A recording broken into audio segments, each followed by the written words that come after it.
The champagne glass slipped from Victoria's fingers and shattered against the marble floor of the country club. The sound echoed through the dining room as every conversation stopped. Her husband Richard's voice carried clearly from the terrace outside. "Tell me again why I should stay married to that boring housewife when I could have you. Amanda Victoria hasn't been interesting in 20 years. Victoria Sterling stood frozen behind the French doors, her 52-year-old heart hammering against her ribs.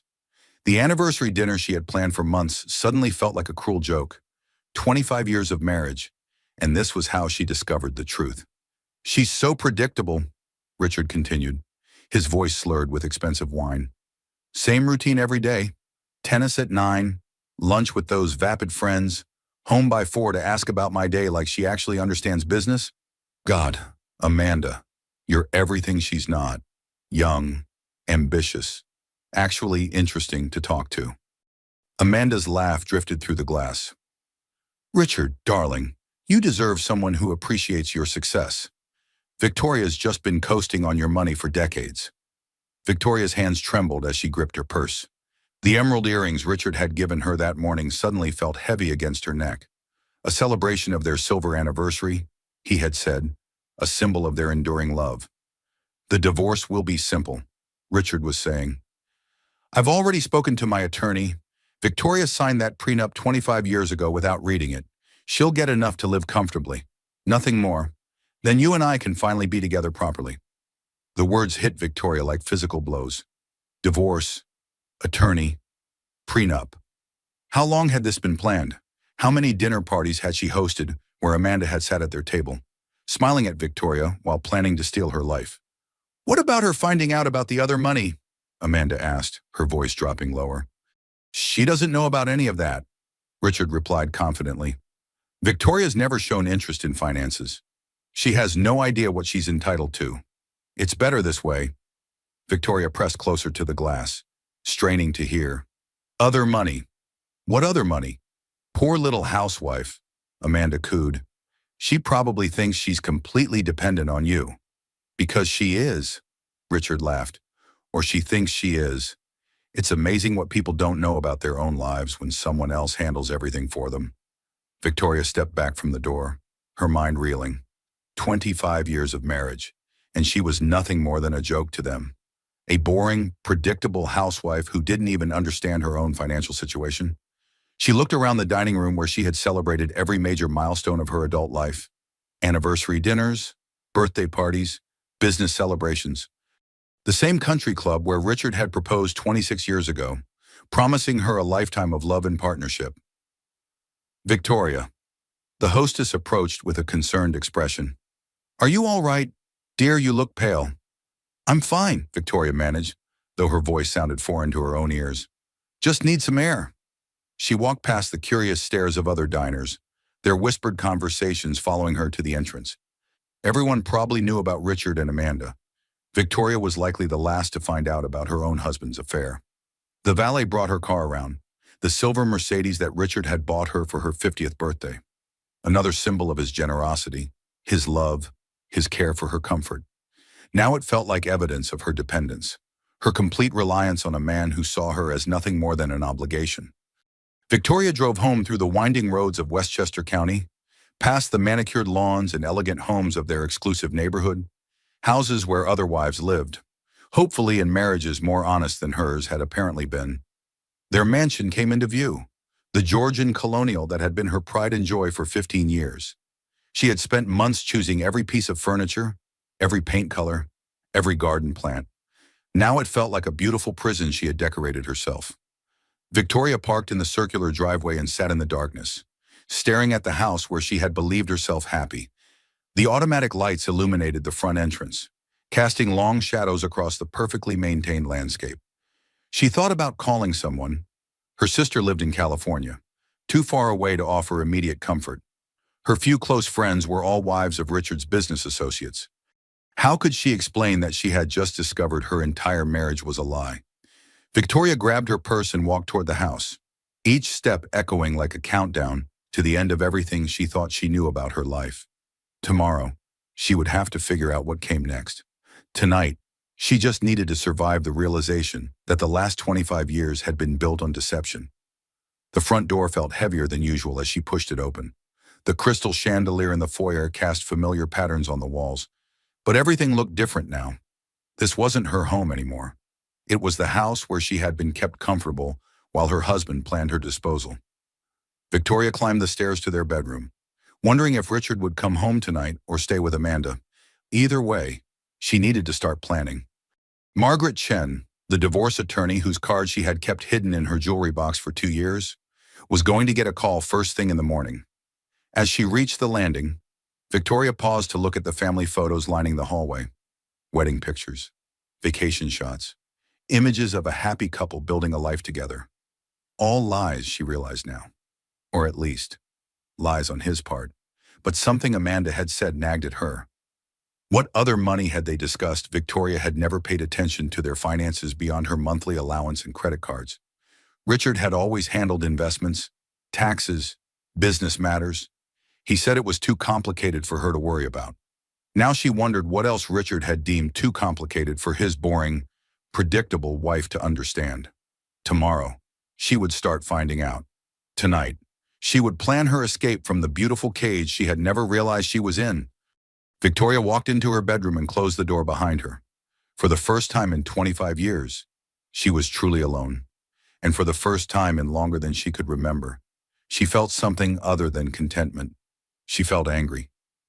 The front door of their Westchester mansion slammed behind Victoria with such force that the crystal chandelier in the foyer trembled. She had been sitting in the living room since 10 o'clock, practicing what she would say when Richard finally came home. Now, at 12:30 in the morning, she heard his unsteady footsteps on the marble floor. "Victoria, darling, you're still awake."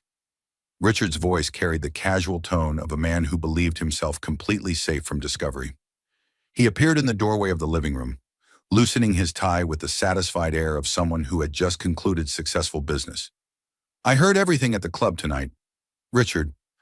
Victoria remained seated in the wingback chair that faced the entrance, her hands folded in her lap with deceptive calm. Richard's movements stilled for just a moment before he continued removing his cufflinks. "I'm sure I don't know what you mean. The acoustics in that place are terrible. You probably misheard something. I heard you telling Amanda how boring and predictable I am. I heard you discussing our divorce and how I signed a prenup without reading it. I heard you planning your new life with your secretary."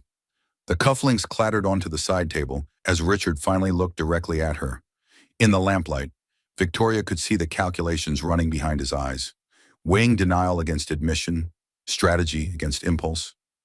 "Well," he said finally, straightening his shoulders, "I suppose it's time we had this conversation." Victoria had expected denial, anger, or at least some attempt at justification. Richard's immediate shift to matter-of-fact discussion felt like another slap. Even now, caught in betrayal, he maintained complete control of the situation. "How long?" she asked quietly. "With Amanda?" "About 18 months. But Victoria, you have to understand, this isn't about you personally. We've simply grown apart. People change. Marriages run their course. I'm not the villain here. You're leaving me for your 28-year-old secretary, and I'm supposed to see this as a natural evolution." Richard moved to the bar cart and poured himself a scotch, his movements deliberate and calm. "Amanda and I have a connection that you and I lost years ago. She understands my work, my ambitions. She's intellectually stimulating in ways that, frankly, you haven't been for some time." The casual cruelty of his words settled around Victoria like a heavy blanket. This was Richard without pretense, without the careful consideration he usually showed in public. This was what he really thought of her. "And what about our marriage vows, 25 years of promises? Victoria, be realistic. You've been essentially retired from our marriage for years.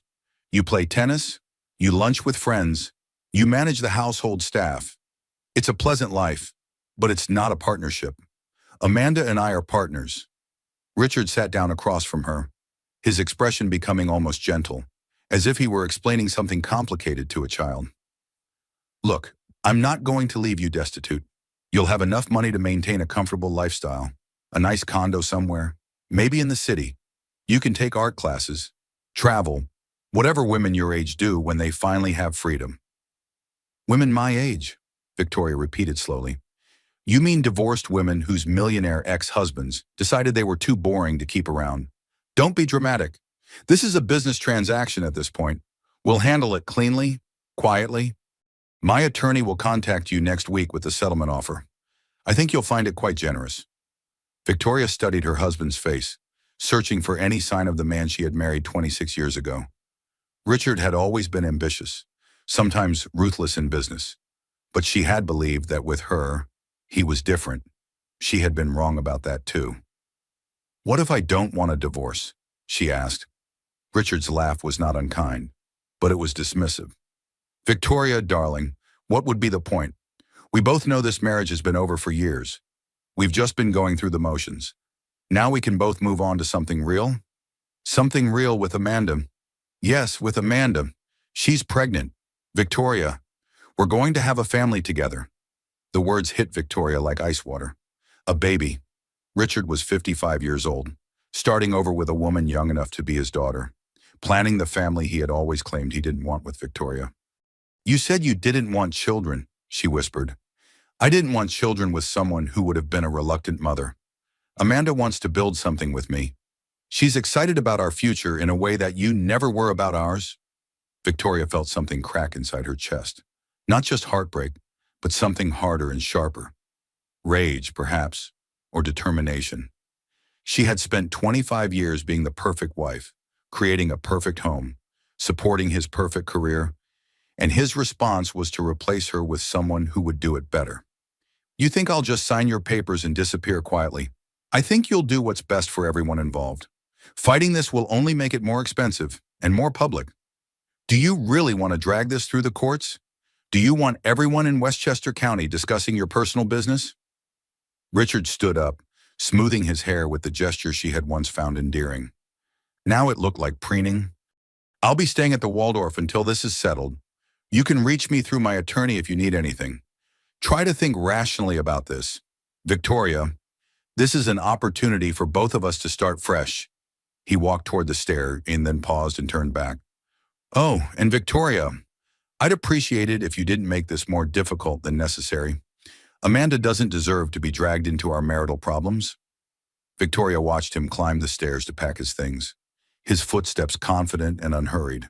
Even in betrayal, Richard maintained the assumption that everything would proceed according to his plans. As she heard him moving around in their bedroom, Victoria sat alone in the dark living room, her mind racing. She had two choices: become the victim he expected, or become someone he never saw coming. The grandfather clock in the hallway chimed 1 o'clock in the morning. Richard would be gone within the hour, off to start his new life with his pregnant girlfriend, while Victoria figured out how to rebuild her world from scratch. But something nagged at her from the conversation she had overheard earlier. Amanda asking about the other money and Richard's confident response that Victoria didn't know about any of that. What other money? What else had her husband been hiding from his boring, predictable wife? Tomorrow, she would start finding out. Tonight, she would plan her strategy. Richard Sterling had just made the mistake of underestimating the woman he was discarding. As Richard's footsteps moved down the stairs with his suitcase, Victoria remained motionless in her chair. The front door closed behind him with a final click, leaving her alone in the house they had shared for 15 years. She sat in the silence until dawn broke through the windows, already planning her first call to Margaret Chen. Richard thought he was disposing of a helpless housewife. He was about to discover what happened when a woman had nothing left to lose.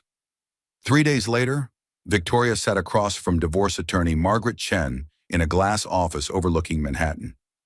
The city sprawled below them, busy and indifferent to the personal dramas playing out in law offices across its towers. Mrs. Sterling, I'll be direct with you. Margaret's voice was crisp and professional, cutting through pleasantries with surgical precision. Your husband filed first, which gives him certain advantages. However, the prenuptial agreement you signed 25 years ago has some interesting clauses that may work in your favor. Victoria shifted in the leather chair, trying to project confidence she didn't feel. Margaret Chen had been recommended by a friend's sister as the best divorce attorney in the city, someone who specialized in complex financial cases involving wealthy men and their discarded wives. What kind of clauses? Infidelity voids several of the financial limitations. If we can prove your husband's affair, You're entitled to a much larger settlement than he's probably expecting. Margaret pulled a thick folder from her desk. Tell me about your assets. What do you know about your husband's business? Investments? Properties? Victoria felt heat creep up her neck. I'm afraid I don't know much about our finances. Richard always handled everything.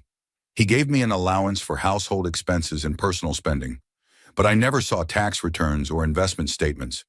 Monthly allowance of how much? $15,000. Margaret's eyebrow raised slightly. For household expenses and personal spending, what about the business Richard Sterling Enterprises is worth approximately $50 million according to public filings? The number hit Victoria like a physical blow.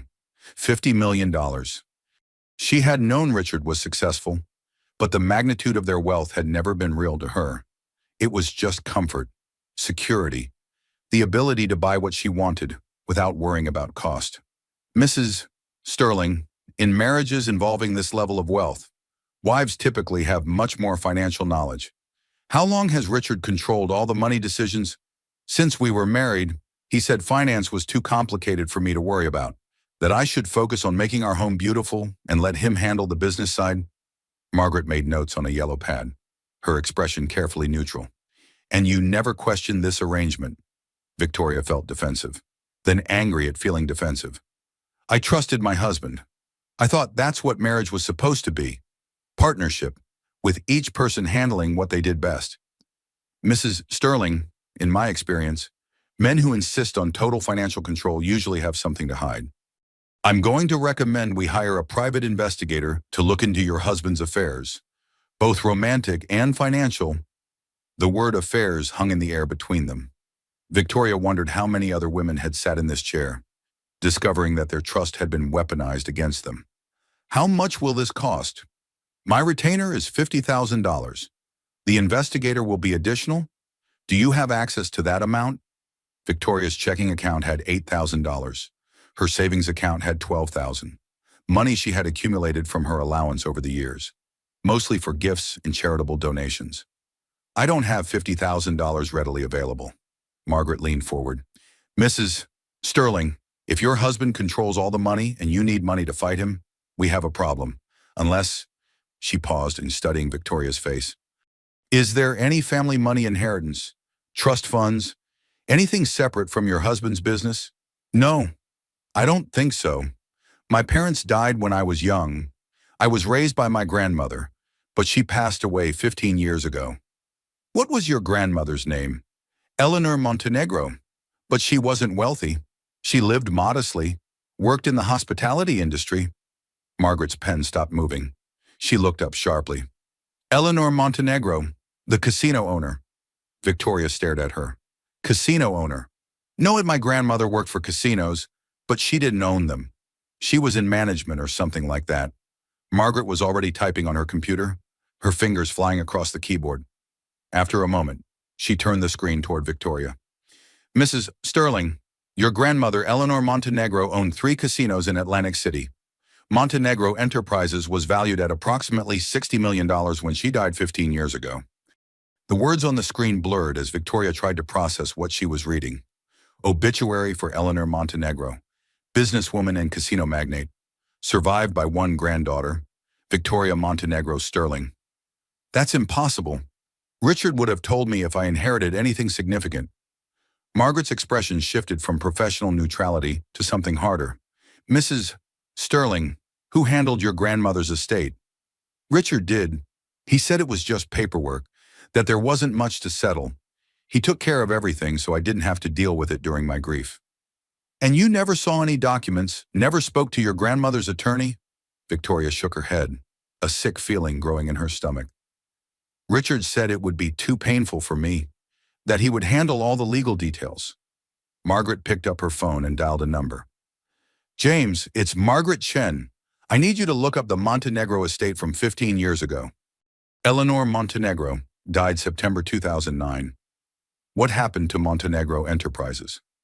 Victoria watched Margaret's face change as she listened to the response. When she hung up, her expression was grim. Mrs.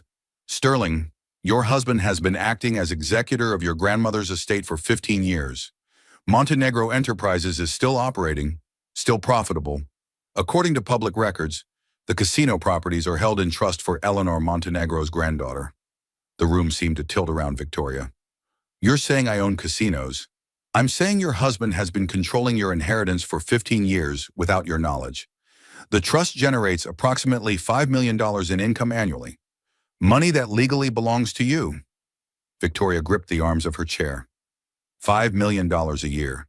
For 15 years. Money that should have been hers. Money that Richard had hidden from her while giving her a monthly allowance like a child. How is that legal? If you signed documents giving him power of attorney over the estate, it's technically legal. But Mrs. Sterling, you should have been informed about the inheritance. You should have been receiving the income. Richard told me my grandmother left me some personal items in a small savings account. He said the rest went to charity. Margaret's jaw tightened. Your husband has been stealing from you for 15 years, and now he's trying to divorce you before you discover what you actually own. Victoria stared out at the Manhattan skyline, her mind reeling. She wasn't a dependent housewife after all. She was a wealthy woman who had been kept ignorant of her own fortune by the man she trusted most. What do we do now? Margaret smiled for the first time since Victoria had entered her office. Now we call James Wilson, the attorney who's been waiting 15 years to meet you, and then we introduce your husband to the woman he never knew he married. Victoria felt something she hadn't experienced in years. Not just hope, but power. Richard had built his strategy around her helplessness. He was about to learn that his boring, predictable wife was worth twice what he was, and she was furious. Margaret, I want you to understand something. Richard Sterling has controlled every aspect of my life for 25 years. He's hidden my inheritance, planned my disposal, and replaced me with a younger woman while living off money that belonged to me. Victoria stood up, her voice steady and clear. I want him destroyed. Margaret Chen smiled wider. Mrs. Sterling, that's exactly what I was hoping you'd say. The phone rang at 6 in the morning, jolting Victoria from her first peaceful sleep in weeks. She fumbled for the receiver in the master bedroom that suddenly felt too large and too quiet. Mrs. Sterling, this is Tom Rodriguez, the private investigator. Ms. Chen hired.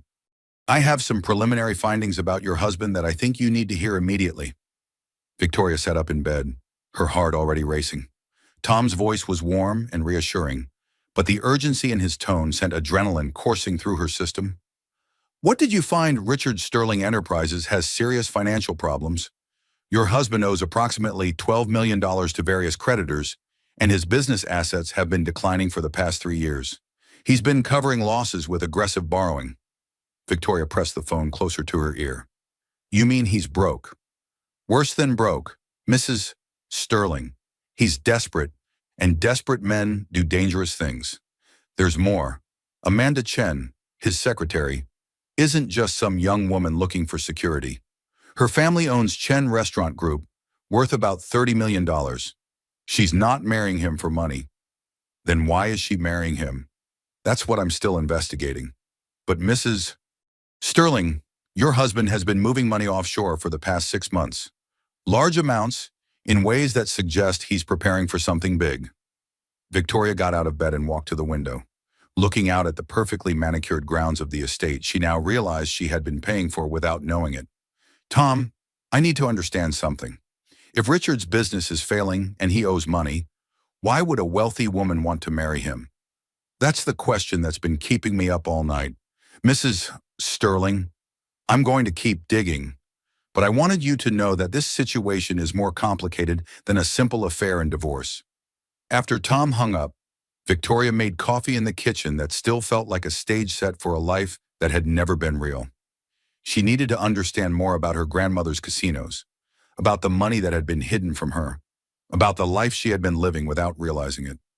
At 9 o'clock, she drove to the Westchester County Library, an imposing brick building where she had never needed to conduct research before.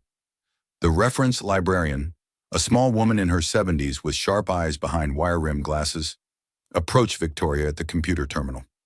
Can I help you find something? Dear, I'm trying to research my family history. My grandmother owned businesses that I didn't know about, and I'm trying to understand what happened. Mrs. Patterson, according to her name tag, settled into the chair beside Victoria with the air of someone who had helped countless people uncover family secrets. What was your grandmother's name? Eleanor Montenegro. She died 15 years ago. Mrs. Patterson's face lit up. Eleanor Montenegro. Oh, my dear, your grandmother was quite a remarkable woman. She built those casinos from nothing, you know. Started as a cocktail waitress in Atlantic City in the 1970s and ended up owning half the boardwalk. Victoria stared at the elderly librarian. You knew my grandmother. Not personally, but her story was legendary among women of my generation. Eleanor Montenegro was proof that a woman could build an empire if she was smart enough and tough enough. She never married, never had children except for your mother, devoted her whole life to building something that would last. Mrs. Patterson's fingers flew over the keyboard, pulling up newspaper articles and business records that painted a picture of Victoria's grandmother that bore no resemblance to the quiet woman she remembered visiting occasionally during her childhood. Look at this, Mrs. Patterson said, pointing to a photograph from 1995. Eleanor at the opening of her third casino. She was 70 years old and still expanding her business. Victoria studied the photograph. Her grandmother stood in front of a gleaming casino entrance, wearing an elegant black dress and a confident smile. She looked powerful, successful, completely in control of her world. I don't understand. When I was growing up, she seemed so modest. She lived in a small apartment, drove an old car. Oh, that was Eleanor's way. She never flaunted her wealth, said it made people treat you differently when they knew you had money. She preferred to be underestimated. Victoria felt a chill of recognition. She had been underestimated her entire marriage, and now she was discovering that perhaps it ran in the family. Mrs. Patterson, do you know anything about what happened to her businesses when she died? The librarian's expression grew concerned. Well, that's where the story gets sad. Dear, Eleanor tried for years to reconnect with your mother, and later with you.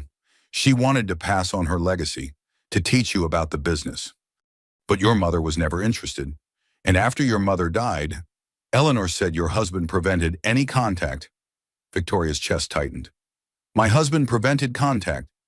Eleanor came to the library several times in her last years, trying to find ways to reach you. She was very worried about your future, said she didn't trust the man you had married. She set up the trust to protect you, but she was afraid you'd never know about it. Victoria stared at the computer screen, which now showed an article about Eleanor Montenegro's death. The obituary mentioned her granddaughter Victoria Sterling, but gave no details about the estate or the business succession. Mrs. Patterson, my husband told me my grandmother left me some personal items and a small savings account. He said everything else went to charity. The elderly woman's face hardened. That's a lie, dear. Eleanor Montenegro would never have left her life's work to charity when she had a granddaughter to inherit it. She built that empire for you. Victoria spent the next 2 hours reading everything the library had about her grandmother's business empire. Montenegro Enterprises owned 3 profitable casinos, several restaurants, and significant real estate holdings in Atlantic City. Eleanor had been a shrewd businesswoman who had parlayed her knowledge of the hospitality industry into a fortune that supported hundreds of employees. As Victoria prepared to leave, Mrs. Patterson placed a gentle hand on her arm. Dear, I don't know what your situation is with your husband, but I remember something Eleanor said the last time I saw her. She said men who try to control women usually do it because they're afraid of what we're capable of when we realize our own power. Victoria drove home through the autumn afternoon, her mind spinning with new information about her family and her inheritance. Her grandmother had built an empire and tried to leave it to her, but Richard had intercepted everything, keeping Victoria ignorant while he controlled her money. When she reached the mansion, Victoria sat in her car for a moment, looking at the house with new eyes. This wasn't Richard's successful purchase. This was her inheritance money, filtered through her husband's control back to her in the form of a beautiful prison. Her phone buzzed with a text message from an unknown number. Saw the engagement announcement in today's paper? Congratulations to the happy couple, a friend. Victoria's hands shook as she opened her laptop and searched for engagement announcements. There it was in the society section of the New York Times. Richard Sterling, CEO of Sterling Enterprises, announces his engagement to Amanda Chen, daughter of restaurateur David Chen. The wedding is planned for next month at the Plaza Hotel. Next month. Richard wasn't just leaving her quickly. He was erasing her, replacing her so fast that the ink was barely dry on the separation papers. Victoria stared at the engagement photo, Richard and Amanda smiling at the camera, both of them radiating confidence and success. Richard looked younger, revitalized by his new relationship. Amanda looked triumphant, like a woman who had won a valuable prize. But Victoria now knew something they didn't know she knew. She wasn't a discarded housewife. She was Eleanor Montenegro's granddaughter, and she owned an empire that neither of them had counted on. Tomorrow, she would meet with James Wilson, the attorney who had been waiting 15 years to give her control of her inheritance. Tonight, she would plan her strategy for the war Richard had started without realizing who he was fighting. Victoria walked into the house that had been bought with her money and furnished with her inheritance. Every room looked different now that she understood how it had been paid for. She wasn't living in Richard's generosity. She was living in her own wealth, carefully hidden from her by the man she had trusted with everything. Richard Sterling was about to discover that his boring, predictable wife had inherited something much more dangerous than money. She had inherited Eleanor Montenegro's determination and 25 years of anger to fuel it. Victoria's hands trembled as she opened the certified letter from Richard's attorney. The thick envelope had been waiting for her when she returned from her morning tennis game, sitting on the hall table like an elegant threat. Inside, legal documents outlined Richard's settlement offer in language so clinical it made their 25-year marriage sound like a failed business venture. Alimony of $20,000 per month for 5 years, half the value of the house, to be paid when it's sold. No claim to Richard Sterling Enterprises or any business assets. Generous terms for an amicable dissolution, the cover letter explained. Please have your attorney review and respond within 10 business days. Victoria set the papers aside and poured herself coffee, her mind already working through the implications. Richard was moving fast, trying to conclude their divorce before she had time to discover what she was entitled to. He had no idea she already knew about the casinos. At 2 o'clock, she drove to Manhattan for her meeting with James Wilson, the attorney who had been managing her grandmother's estate. His office occupied the 42nd floor of a building near Central Park, with windows that looked out over the city her grandmother had conquered through sheer determination. James Wilson was a distinguished man in his 60s, with silver hair and kind eyes behind wire-rimmed glasses. When Victoria entered his office, he stood immediately and extended both hands to greet her. Victoria, I've been waiting 15 years to meet you properly. Mr. Wilson, I have to confess that I'm completely confused about my grandmother's estate. My husband told me there wasn't much to inherit. James gestured for Victoria to sit in a leather chair facing his desk. Your grandmother, Eleanor Montenegro, owned 3 casinos in Atlantic City when she died. Montenegro Enterprises was valued at approximately $60 million at that time. Today, it's worth closer to $100 million. The numbers hit Victoria like a physical force. $100 million. She owned $100 million and had been living on a $15,000 monthly allowance from her millionaire ex-husband. How was that possible? Why didn't I know? James pulled a thick file from his desk drawer. When your grandmother died, she left explicit instructions that you were to inherit everything upon your 30th birthday. However, if you were married at that time, the inheritance was to be held in trust until you either divorced or reached the age of 55. She didn't trust my marriage.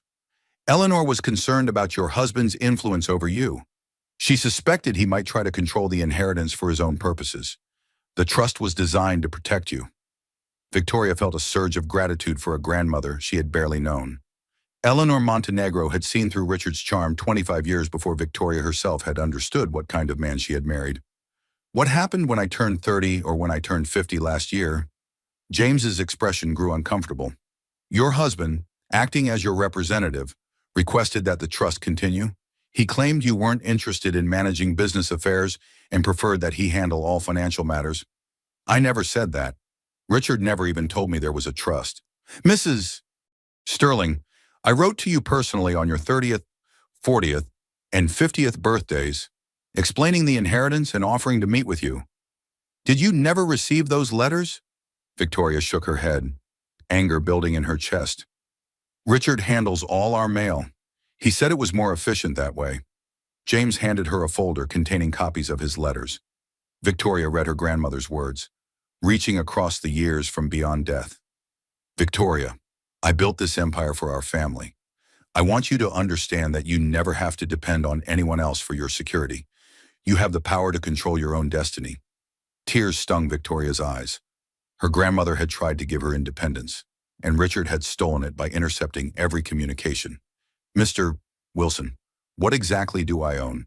"3 casino properties in Atlantic City, Montenegro's Grand Montenegro's Palace and Montenegro's Boardwalk, plus several restaurants, a hotel, and significant real estate holdings. The casinos generate approximately $8 million in annual profit." Victoria stared at James, trying to comprehend the magnitude of what she was learning. She wasn't just wealthy. She was wealthy enough to buy and sell men like Richard Sterling. "Who's been running the businesses?" "Patricia Santos has been general manager for the past 10 years. She worked closely with your grandmother and has kept the operations profitable and growing. She's been asking to meet with you for years." Victoria's phone buzzed with a text message. Without thinking, she glanced at it and felt her blood turn cold. "Richard, Victoria, I'm at the office with Amanda finalizing some details. We'll be by the house later to collect my remaining things. Please don't make this difficult." He was coming to the house with Amanda to collect his things like their marriage was just a business arrangement being dissolved. "Mr. Wilson, I need to ask you something confidential. If I wanted to take immediate control of my inheritance, what would that require? Simply signing these documents, transferring control from the trust to you personally? You've been the legal owner all along. The trust was just a management structure." Victoria looked at the papers that would give her control of a $100 million empire. 2 signatures, and she would be more powerful than Richard had ever been.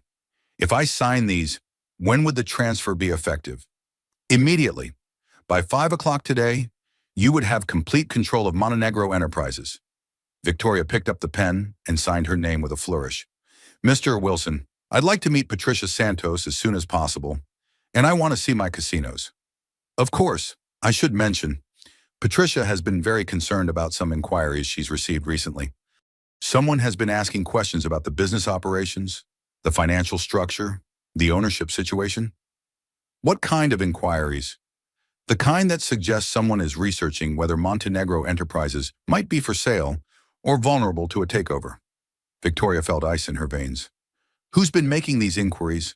"A law firm that represents Sterling Enterprises." Victoria stared at James Wilson as the full scope of Richard's betrayal became clear. He hadn't just been hiding her inheritance. He had been preparing to steal it.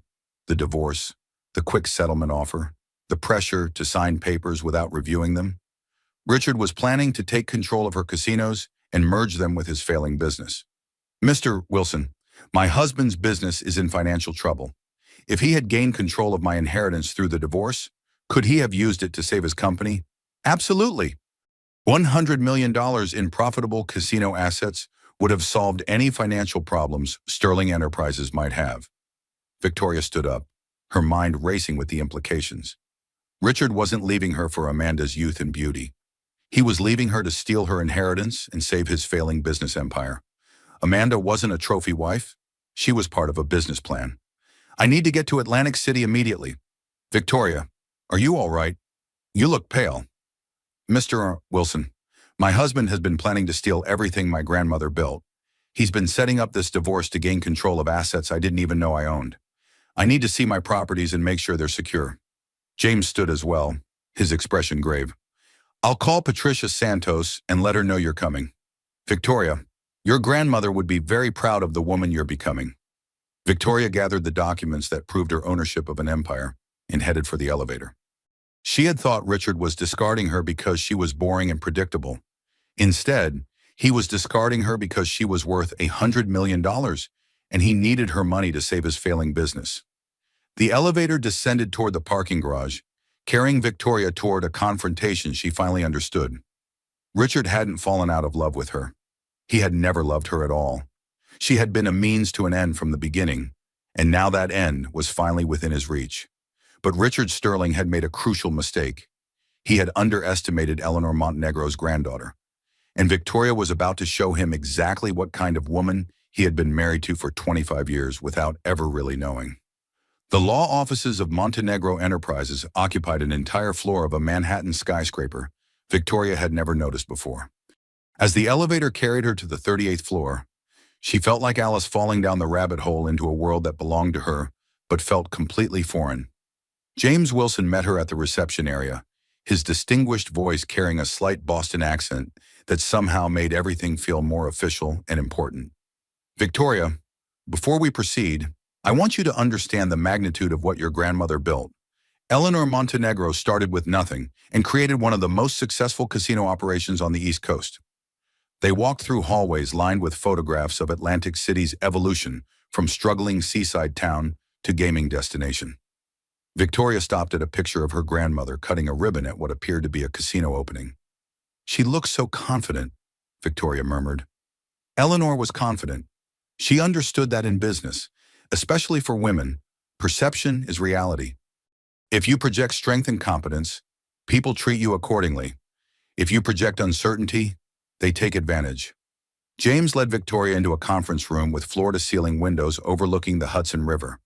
On the table were financial statements, property deeds, and business reports that represented 15 years of hidden success. Your inheritance includes controlling stakes in 3 casino properties. Montenegro's Grand is the flagship property, opened in 1988. Montenegro's Palace opened in 1993, and Montenegro's Boardwalk opened in 2001. Just 8 years before your grandmother's death. Victoria studied the financial reports, surprised to find that she could understand them more easily than she had expected. The numbers told a story of steady growth, smart reinvestment, and careful management. These properties generate approximately $8 million in annual profit. That's correct. Your grandmother was conservative in her expansion, always ensuring each property was stable and profitable before opening the next.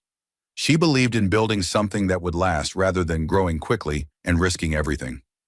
James handed Victoria a sealed envelope marked with her name in her grandmother's handwriting. Eleanor left this for you, to be opened when you took control of the inheritance. Victoria's hands shook slightly as she broke the seal and unfolded the letter. Her grandmother's voice seemed to speak from the pages. My dear Victoria, if you are reading this, then you have finally learned the truth about what belongs to you. I built Montenegro Enterprises for our family, for the women who would come after me. I never married because I saw how marriage could trap women in dependence. But I hoped you would be stronger than I was, that you would find love without losing yourself.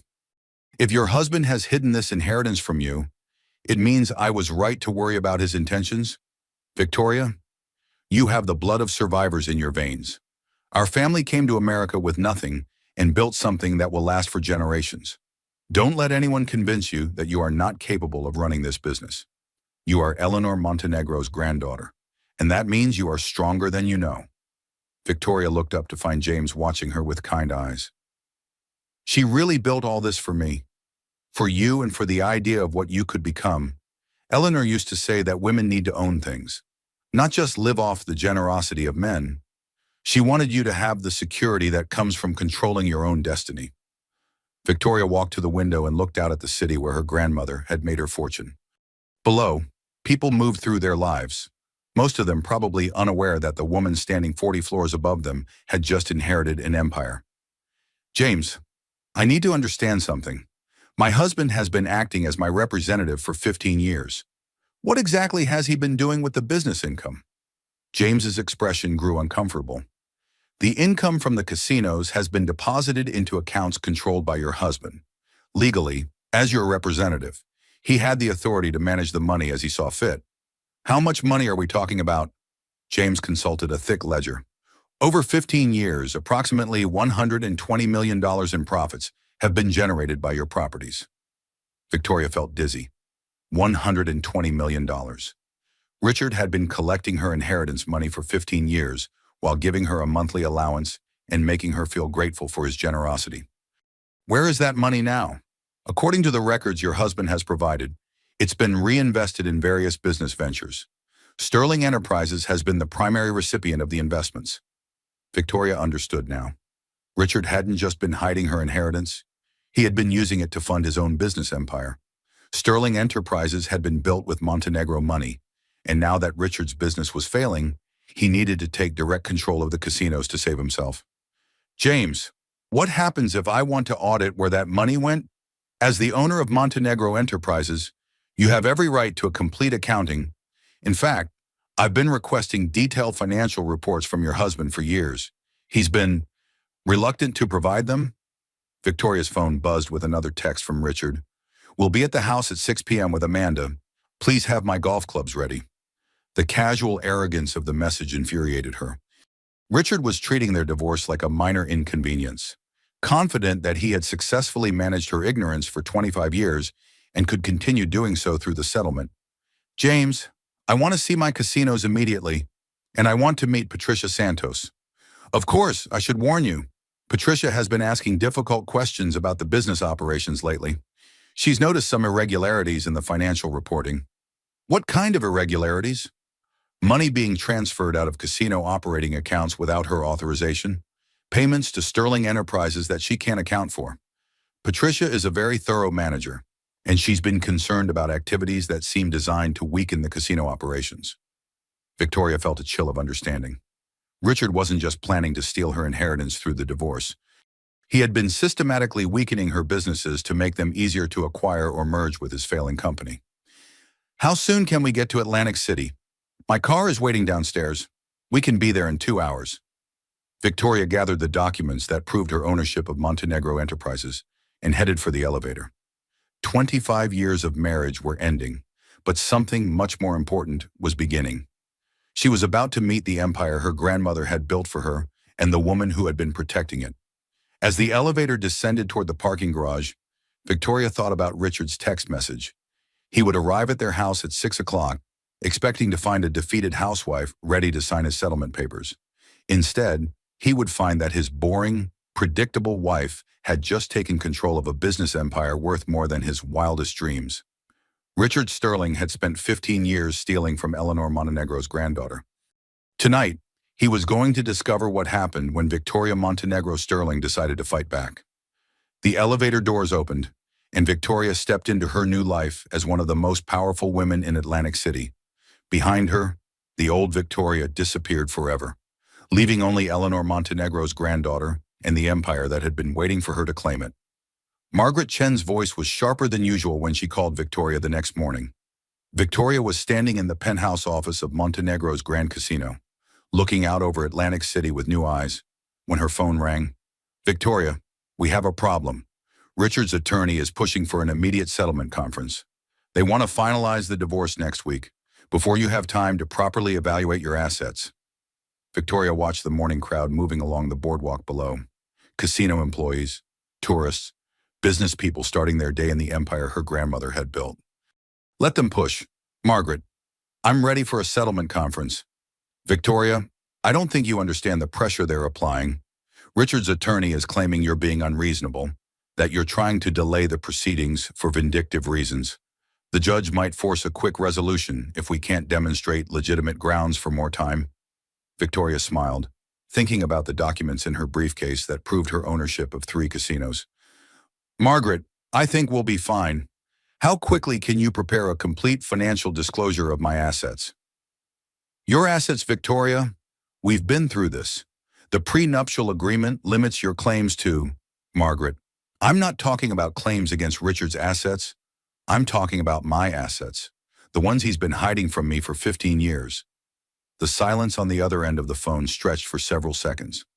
Victoria, what exactly have you discovered? I'll explain everything when I see you.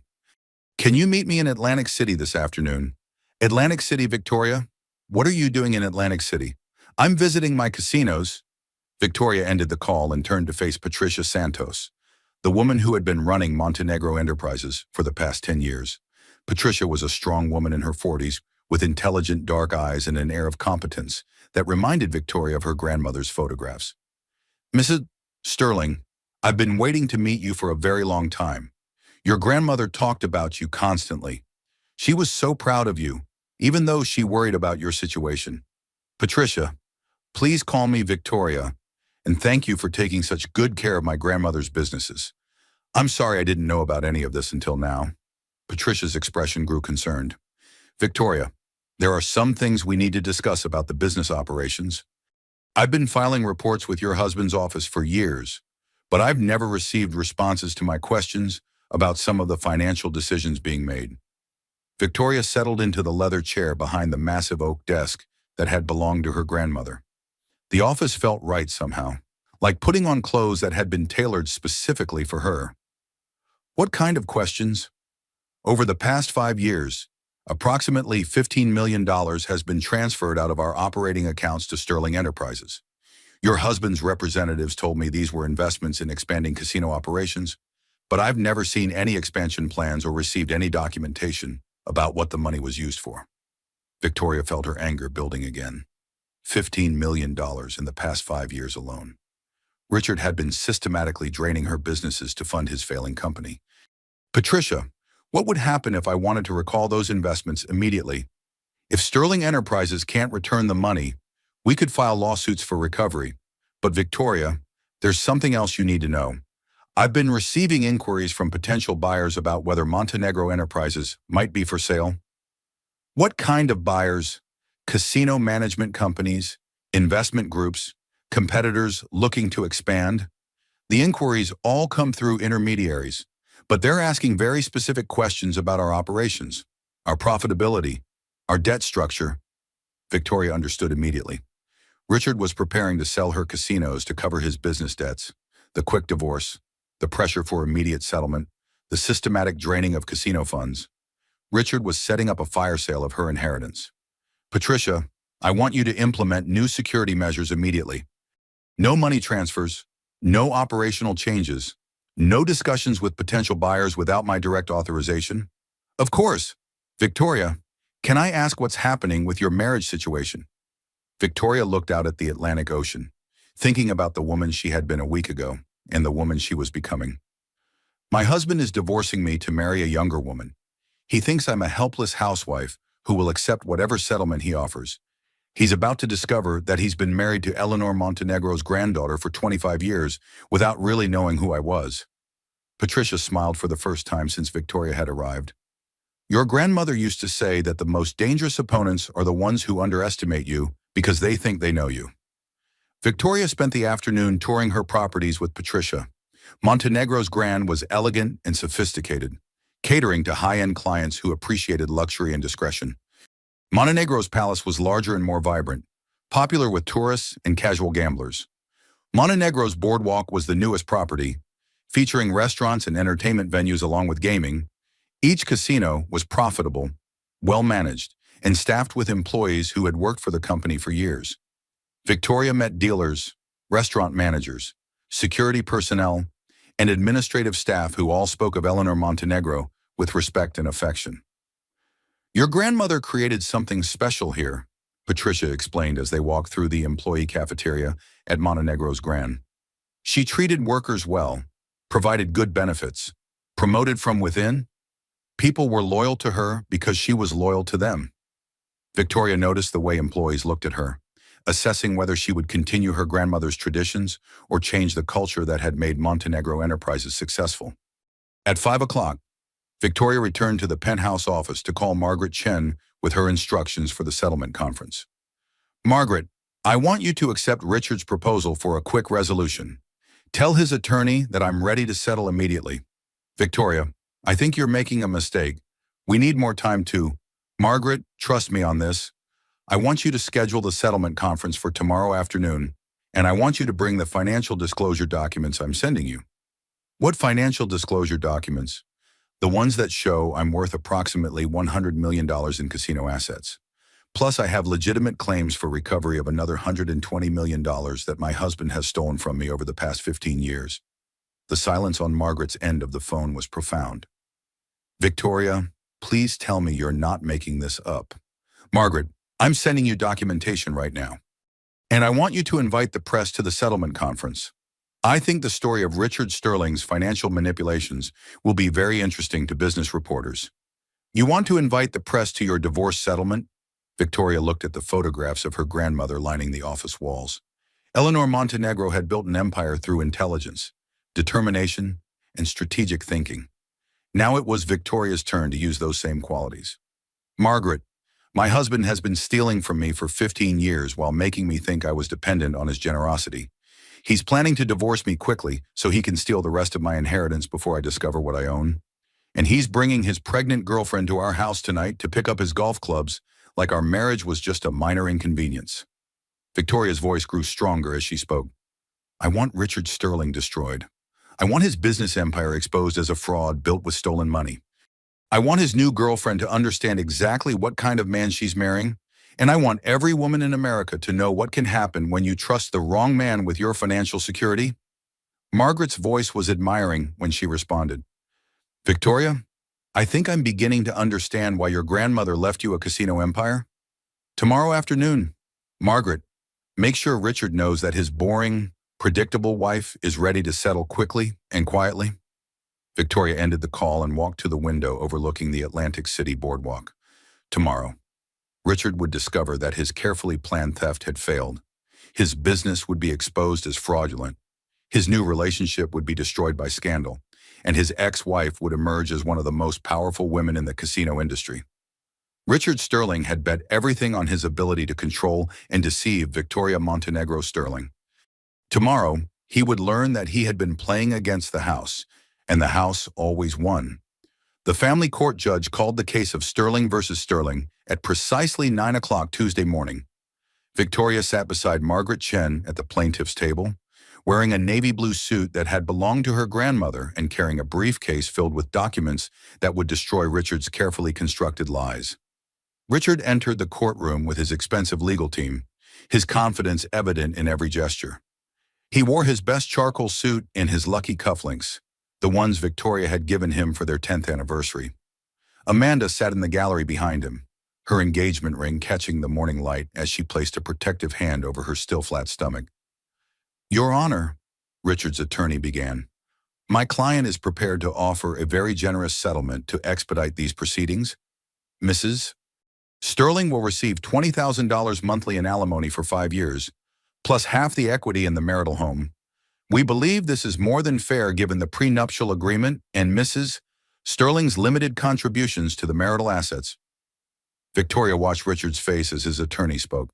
He looked satisfied, confident that his boring, predictable wife would accept this settlement and disappear quietly from his life. He had no idea that Victoria Montenegro Sterling was about to introduce him to his worst nightmare. Judge Harrison was a woman in her 60s with steel gray hair and the no-nonsense demeanor of someone who had heard every possible variation of marital deception. She turned to Victoria with a questioning look. Mrs. Sterling, does this settlement offer seem acceptable to you? Victoria stood slowly, her voice clear and steady. Your Honor, I'd like to present new evidence that significantly changes the financial picture of this marriage. Richard's confident expression flickered for just a moment before returning to its previous smugness. His attorney leaned forward with interest, probably expecting Victoria to produce evidence of some minor asset Richard had forgotten to disclose. Margaret Chen opened her briefcase and handed a thick folder to the judge. Your Honor, Mrs. Sterling has recently discovered that she is the sole owner of Montenegro Enterprises, a casino operation in Atlantic City valued at approximately $100 million. The courtroom erupted in whispered conversations. Richard's face went white as he turned to stare at Victoria, his mouth opening and closing without sound. Furthermore, Margaret continued, Mrs. Sterling has evidence that her husband has been systematically stealing from her inheritance for 15 years, using casino profits to fund his own business ventures without her knowledge or consent.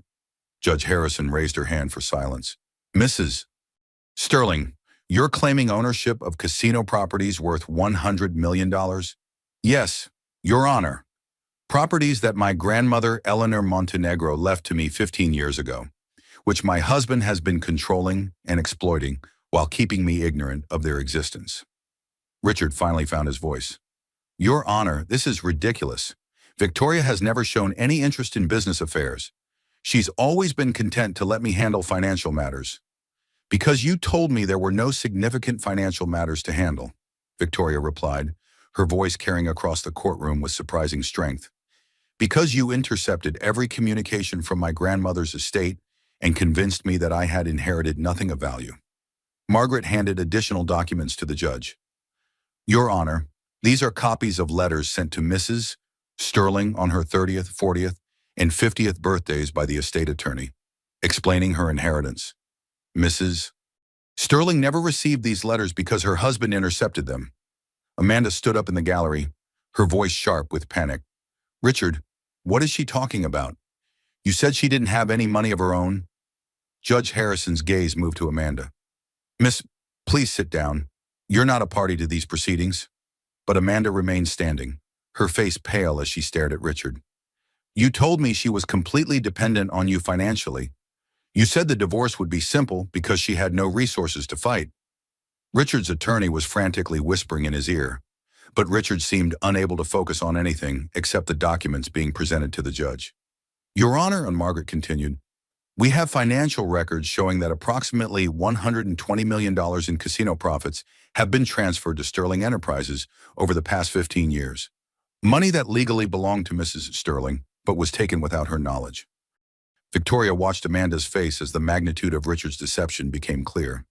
The younger woman had thought she was marrying a successful businessman who would provide her with security and status. Instead, she was marrying a man whose business empire was built on stolen money. Richard, Amanda's voice cut through the courtroom noise. Is this true? Have you been using her money to fund your business? Amanda, please, it's complicated, Richard began. But Amanda was already gathering her purse and heading for the exit. Don't call me, she said over her shoulder. My father's attorney will be in touch about the wedding contracts we signed. Judge Harrison watched Amanda leave, then turned her attention back to the case at hand. Mr. Sterling, how do you respond to these allegations? Richard's attorney stood, his composure finally cracking. Your Honor, my client has been acting as Mrs. Sterling's financial representative for 15 years. All decisions were made in her best interests. In my best interests, Victoria's voice rose with genuine indignation. Stealing my inheritance was in my best interest. Using my money to fund your failing business while giving me an allowance like a child was in my best interest. Margaret handed the judge another document. Your Honor, we have evidence that Sterling Enterprises is essentially bankrupt and has been surviving on stolen casino funds. Mr. Sterling was planning to use this divorce to gain direct control of the casino properties to cover his business debts. Richard finally stood, his face flushed with anger and desperation. Victoria, you don't understand business. You never wanted to be involved in financial decisions. I was protecting you from complications you couldn't handle. I couldn't handle them, or you needed me not to handle them. Victoria's voice was steady, but her eyes blazed with 15 years of suppressed anger. Did it never occur to you that I might want to know I owned a business empire? That I might want to meet the employees who work for companies my grandmother built? That I might want to honor her legacy instead of letting you steal it? Judge Harrison called for a brief recess, but the damage was already done. The gallery was full of reporters who had been alerted to the unusual nature of the settlement conference, and they were frantically taking notes as Richard's empire crumbled in real time. When court resumed, Richard's attorney announced that his client needed time to review the new financial disclosures before proceeding with settlement negotiations. Your Honor, Margaret responded, Mrs. Sterling is prepared to proceed immediately. She's requesting full control of her inheritance, recovery of all funds improperly transferred to Sterling Enterprises, and appropriate spousal support from Mr. Sterling given his 15-year theft of her assets. Victoria stood one final time, looking directly at Richard across the courtroom. Your Honor, I spent 25 years believing I was married to a successful, honorable man who was taking care of me. Instead, I was married to a thief who was systematically stealing my inheritance while making me grateful for his generosity. I want everything that belongs to me, and I want restitution for everything he's taken. Richard stared back at her, seeing perhaps for the first time the woman he had actually been married to all these years. Not the boring, predictable housewife he had dismissed, but Eleanor Montenegro's granddaughter, and she was magnificent in her fury. Judge Harrison called another recess, but Victoria had already won. Richard's world was crumbling. Amanda was gone, and everyone in that courtroom knew that the boring housewife had just destroyed the millionaire ex-husband who had underestimated her for the last time. As Victoria walked out of the courtroom with Margaret, she felt something she hadn't experienced in decades. She felt powerful, she felt in control, and she felt like her grandmother would be very proud of the woman she had finally become. 2 hours later, Richard approached Victoria in the courthouse hallway, his lawyer notably absent and his confident facade completely demolished. Amanda was nowhere to be seen. Having left the building immediately after learning the truth about her fiancé's financial crimes, "Victoria, we need to talk." Richard's voice carried none of its usual commanding tone. He looked older somehow, deflated by the public exposure of his carefully constructed lies. 25 years too late for talking? Richard. Victoria stood with Margaret beside the courthouse windows, sunlight streaming through to illuminate the documents that had just destroyed her husband's empire. "Look, I know you're angry, but we can work this out privately. There's no need to drag this through a public trial. Think about what this will do to both our reputations." Victoria studied the man she had loved and trusted for half her adult life, even now caught red-handed in theft and deception. Richard was trying to manipulate her into protecting him from the consequences of his actions. "My reputation? Richard, I'm about to become known as the woman who inherited a casino empire and took down her crooked ex-husband. I think I'll be fine." Richard's face flushed with desperation. "Victoria, you don't understand the business world. Those casinos need experienced management. Without my oversight, you'll lose everything within a year. The way you've been losing everything with Sterling Enterprises, the company that's been surviving on my stolen money for the past 15 years? Margaret Chen stepped forward, her voice crisp and professional. "Mr. Sterling, my client is prepared to be reasonable. Return every dollar you've stolen from Montenegro Enterprises. Agree to a complete audit of your business finances, and we'll consider not pressing criminal charges for embezzlement." Richard's composure finally cracked completely.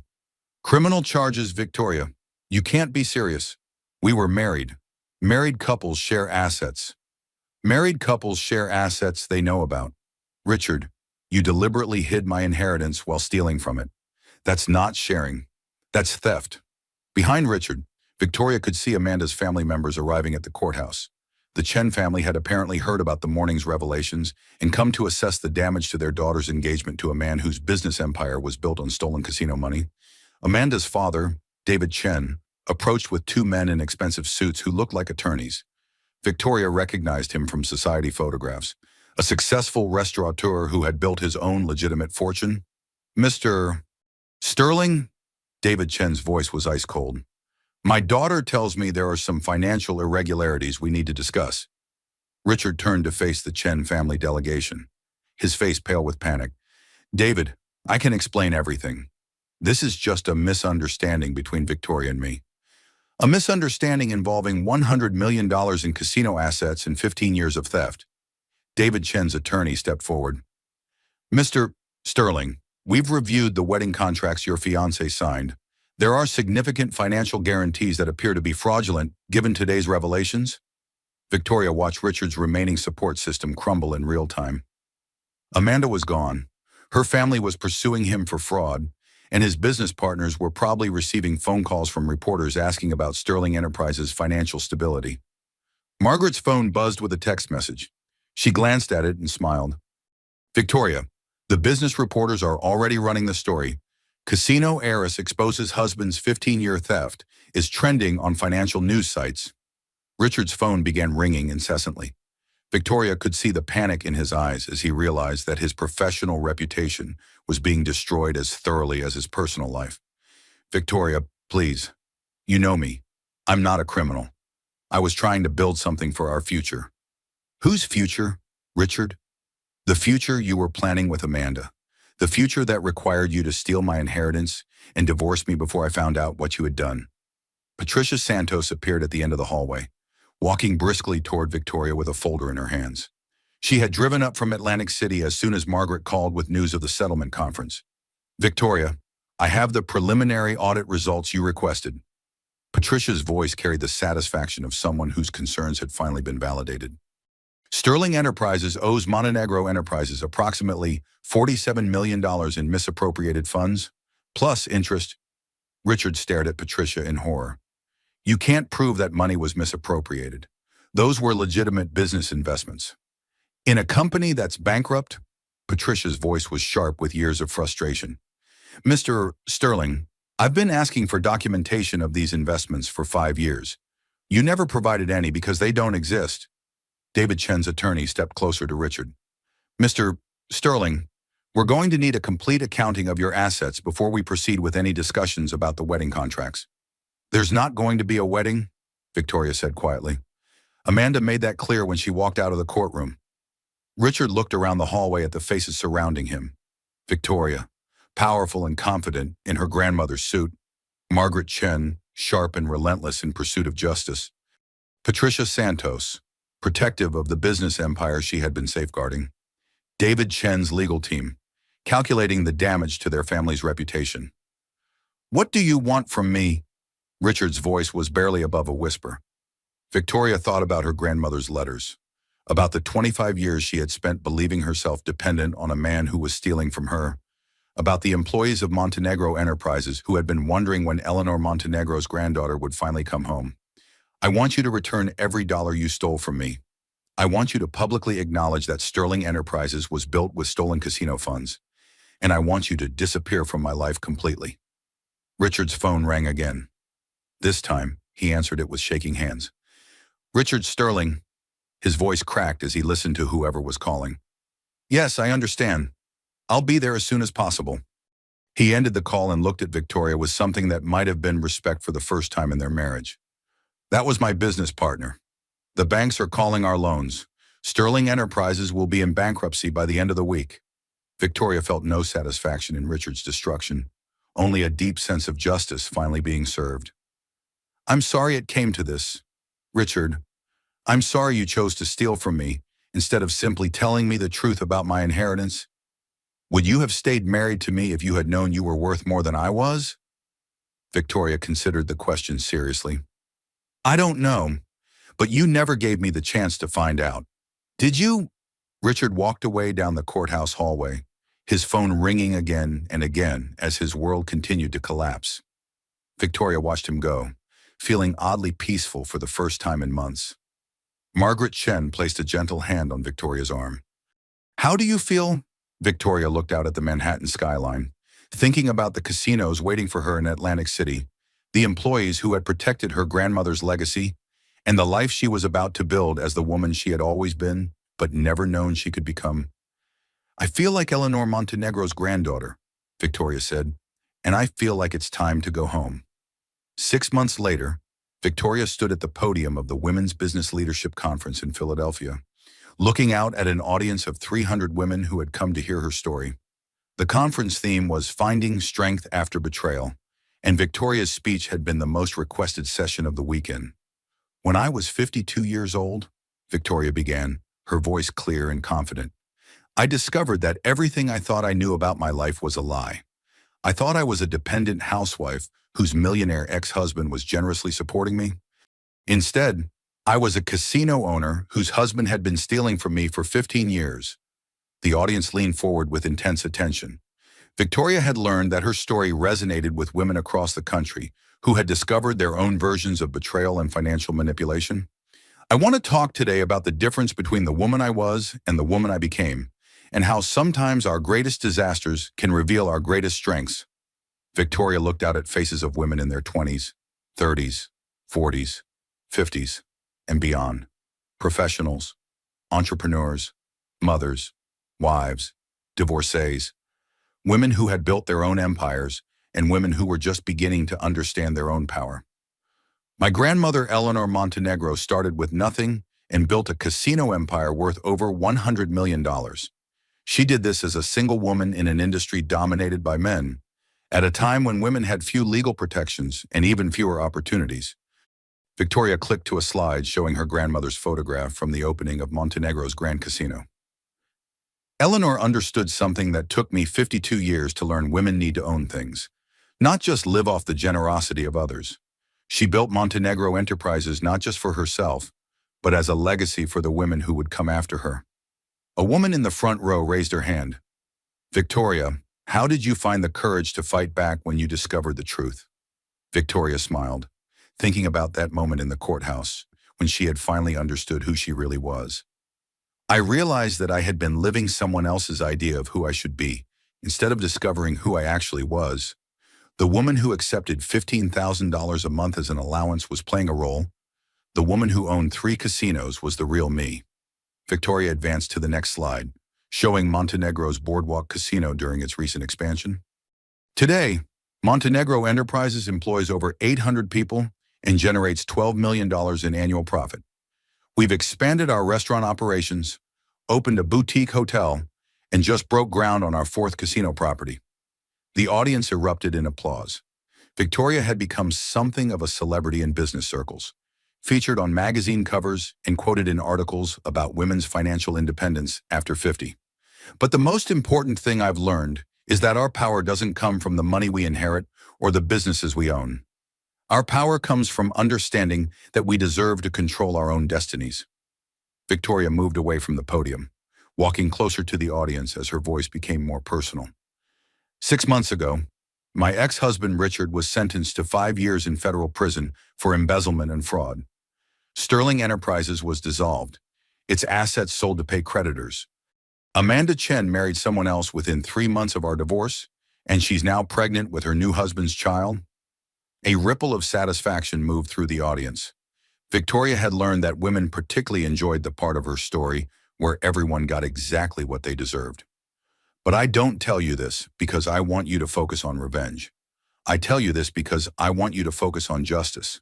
There's a difference between destroying someone out of anger and simply refusing to let them continue hurting you. Victoria returned to the podium for her closing remarks. Today, I'm not just the owner of Montenegro Enterprises. I'm the chairwoman of the Montenegro Foundation, which provides microloans to women starting their own businesses. I'm on the board of directors of 3 other casino companies, helping to bring more women into leadership positions in the gaming industry. And I'm working with legislators to strengthen laws protecting women from financial abuse in marriage. Victoria looked out at the audience, seeing her own journey reflected in their faces. The woman who accepted Richard's settlement offer would have walked away with $20,000 a month for 5 years.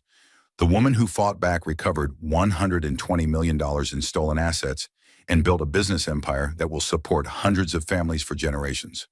An older woman in the back row stood up. What advice would you give to women who suspect their husbands might be hiding assets or controlling their finances? Victoria's expression grew serious. Trust your instincts. If something feels wrong, investigate. Get copies of tax returns, bank statements, investment accounts. Never sign documents you don't understand. And remember that in a true partnership, your spouse wants you to understand your financial situation, not remain ignorant of it.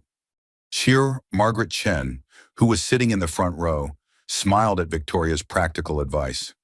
Margaret had become not just Victoria's attorney, but her friend and business partner, helping to structure the Montenegro Foundation's legal framework. Most importantly, Victoria continued, remember that it's never too late to become the person you were meant to be. I was 52 when I discovered I was Eleanor Montenegro's granddaughter. Some of you might be older, some younger. The age doesn't matter. What matters is the decision to stop accepting other people's definitions of who you are. The audience rose in a standing ovation as Victoria concluded her speech. During the question and answer session that followed, woman after woman shared stories of financial abuse, hidden assets, and the challenge of rebuilding after betrayal. After the conference ended, Victoria drove to Atlantic City for her weekly management meeting with Patricia Santos. The drive had become a meditation for her, a transition between her public role as a motivational speaker and her private role as a casino executive. Montenegro's Grand Casino looked exactly as it had when her grandmother built it, but Victoria had added touches that reflected her own vision. The employee break rooms had been renovated with comfortable furniture and natural light. The training programs had been expanded to help workers advance within the company. The profit-sharing plan ensured that Montenegro's success benefited everyone who contributed to it.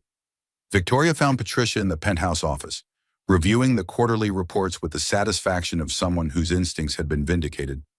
The fourth quarter numbers are excellent, Patricia reported. Revenue is up 18% over last year, and employee satisfaction surveys show the highest ratings in company history. Victoria settled into her grandmother's chair, which no longer felt too big for her. She had grown into Eleanor Montenegro's legacy while making it her own. Any word from the investigators about Richard's hidden assets? The federal marshals recovered another $2 million from offshore accounts yesterday. They're estimating total recovery of about 60% of what was stolen. Victoria nodded. She had learned to be satisfied with justice rather than perfect restoration. Some of the money Richard had stolen was gone forever, spent on his lifestyle and failed business ventures. But Montenegro Enterprises was stronger than ever, and the recovered funds had been reinvested in expansion and employee benefits. Patricia, I want to discuss the scholarship program we talked about. The Eleanor Montenegro Business Scholarships for Women Over 40. Exactly, and I want to fund full MBA programs for women who are starting over after divorce or job loss. Women who discover at midlife that they need to rebuild their careers from scratch. Patricia smiled. Your grandmother would love that. She always said the most dangerous thing a woman could do was depend entirely on someone else for her security. Victoria walked to the window overlooking the Atlantic Ocean, thinking about the path that had brought her from dependent housewife to casino mogul in less than a year. Her phone buzzed with a text from Tom Rodriguez, the private investigator who had become a close friend. Saw your speech online. Eleanor would be proud. Victoria looked at the framed photograph of her grandmother that now sat prominently on the desk. Eleanor Montenegro at 75, still sharp and commanding at the opening of her final casino expansion. Another text, this one from Mrs. Patterson at the library. Dear, saw you on the news again. So proud of how you've honored your grandmother's legacy. Victoria had learned that her transformation had inspired not just the women at business conferences, but people throughout her community who had watched a seemingly helpless housewife become a powerful entrepreneur. The phone rang, and Victoria recognized the number of a reporter from Forbes magazine who was working on a feature about women in the casino industry. Ms. Sterling, I wanted to follow up on our interview about the Montenegro Foundation. Can you tell me about your long-term vision for supporting women entrepreneurs? Victoria looked out at the lights of Atlantic City beginning to sparkle in the early evening darkness. Each light represented someone working, dreaming, building something for their family's future. The foundation exists because my grandmother understood that women need more than just inspiration. We need capital, mentorship, and legal protection. We're planning to expand the microloan program nationally and add educational components about financial literacy and business planning. And what about your personal plans? Any thoughts of remarriage? Victoria smiled at the question she was asked in every interview. I'm focused on building something that will last beyond my lifetime. Romance isn't off the table forever, but right now I'm discovering what it means to be completely independent for the first time in my adult life. After the interview ended, Victoria remained in the office as night fell over Atlantic City. She had dinner plans with Patricia and the other senior managers, a monthly tradition that had replaced the lonely dinners she used to eat in Westchester County while waiting for Richard to come home. Victoria gathered her briefcase and prepared to leave the office that had become the center of her new life. Tomorrow, she would review expansion plans for Montenegro's 5th casino. Next week, she would testify before a congressional committee about financial abuse in marriage. Next month, she would speak at another conference about women's economic empowerment, but tonight she would have dinner with friends who respected her intelligence, valued her leadership, and never made her feel like she needed to apologize for her success. As Victoria walked through the casino floor toward the restaurant where her team was waiting, she noticed the way employees greeted her with genuine warmth. She had become the kind of leader her grandmother had been, demanding but fair, ambitious but ethical, powerful but never cruel. Victoria paused at the entrance to Montenegro's grand restaurant, looking back at the casino floor her grandmother had designed and she had inherited. The sounds of conversation, laughter, and gaming filled the air with the energy of people pursuing their dreams and taking calculated risks. This was her world now. Not the controlled environment of Westchester County where she had been kept safe and ignorant, but the dynamic, challenging world of business where success depended on intelligence, courage, and the ability to adapt to changing circumstances. Victoria walked into the restaurant where Patricia and the management team were waiting, ready to discuss the future of Montenegro Enterprises and plan the next phase of expansion. She was Eleanor Montenegro's granddaughter, and she was exactly where she belonged.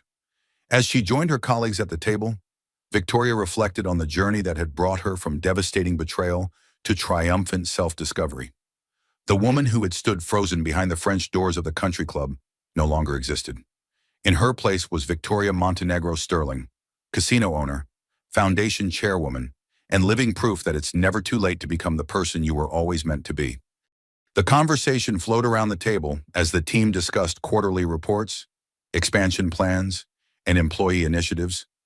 Victoria listened to the voices of people who had become her chosen family, people who valued her contributions and respected her leadership.